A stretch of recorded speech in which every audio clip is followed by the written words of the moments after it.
Hey guys, welcome back to Bee's Kitchen. So today I'm taking you guys to Nigeria.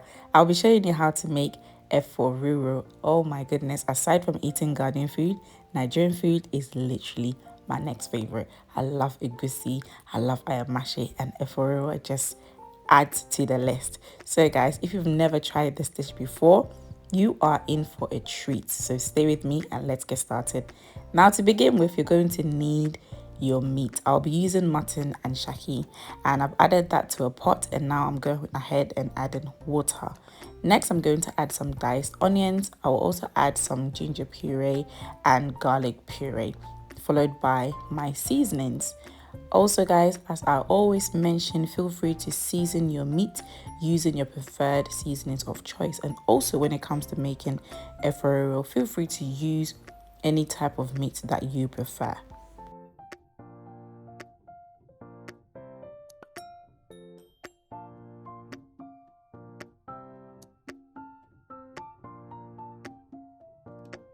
Once I've added all my seasonings, I'm just mixing everything together. Next, I will cover and just allow the meat to cook on low to medium heat until it is nice and tender. This should take about 40 minutes to an hour. About 40 minutes to an hour later, I'm just checking on my meat. As you can see, the stock has reduced really nicely, and also it is nice and soft. So I'm just removing the meat and I'm placing this on a baking tray, which I have lined it with foil. Next, the meat is going to go into the oven for 15 minutes at 200 degrees, and this will just allow the meat to brown nicely.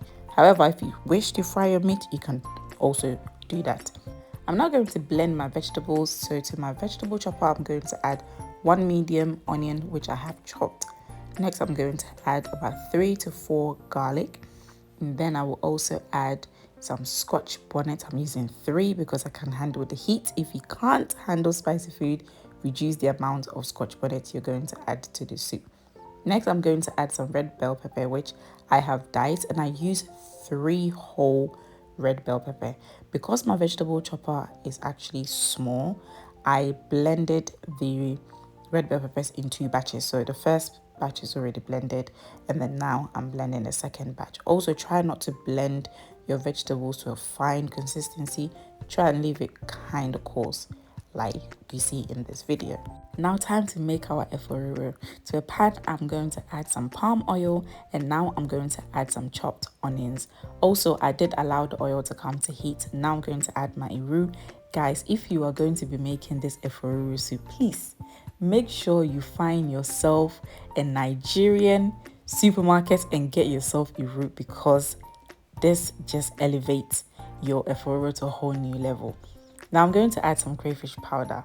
So 2 advice I'll give you: make sure you get yourself some iru and crayfish powder, because at this point, as soon as you add your crayfish powder and you allowed it to simmer for 2 minutes, I'm telling you, your neighbors will be wondering, what exactly are you cooking? Because at this point, the aroma that will be coming out of your kitchen is unbelievable. Now I have gone ahead and added my blended vegetables, and I'm just mixing everything together very well. I will then go ahead and add my seasonings. As always guys, please feel free to season your sauce, your soup, your stew using your preferred seasonings of choice.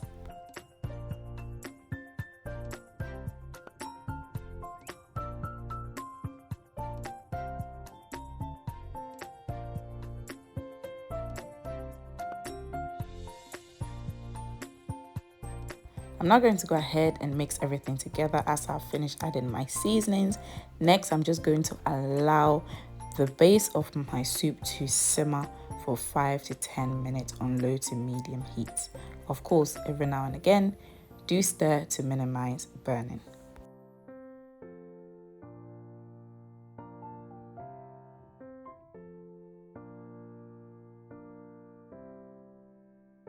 After 5 to 10 minutes of simmering, I'm just adding some dried prawns, also known as dried shrimp, and now I'm adding my dried fish. Guys, I'm so sorry, but for the life of me, I actually don't know the name of this dried fish. I went to my local African supermarket. I saw this dried fish. It just looked really good, so I bought it. So please use any dried fish that you can find in your house or the African supermarket. I also allowed the soup to simmer for about 3 minutes, and now I'm going to add my grilled meat and my pomo, also known as wele in Ghana, we will call it.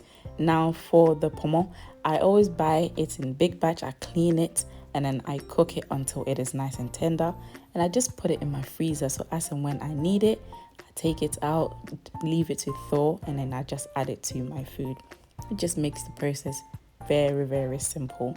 So I've just mixed everything together very well, and also please do not forget to taste and adjust seasoning if needed. Now I'm going to add my spinach, and I'm using frozen spinach. I actually bought 2 big bags of frozen spinach, guys. This is 2 big bags of frozen spinach, and I cannot believe how much it has shrunk. So I took it out of the freezer, allowed it to thaw, and I literally squeezed out all the water from the spinach. Make sure you squeeze all the water out before you add it to your soup. And now I'm just going to cover and just allow the soup to simmer on low to medium heat for 5 minutes. And 5 minutes later, guys, as I was making the soup, my husband was like, I need to make sure I have made this soup in excess, because he can smell it from upstairs. And honestly, guys, it was so delicious, so incredible. So if you've never had Efo Riro before, try it out, and I'm sure you will come back and leave a comment under this video. As always, thank you so much for joining me. Please don't forget to like this video, share this video, comment below, subscribe to this channel, and if you're new here, you are welcome to B's Kitchen family. Myself and my husband, we actually enjoy this Efo Riro with some eba, also known as gari. Enjoy yours, and I'll see you next time. Bye.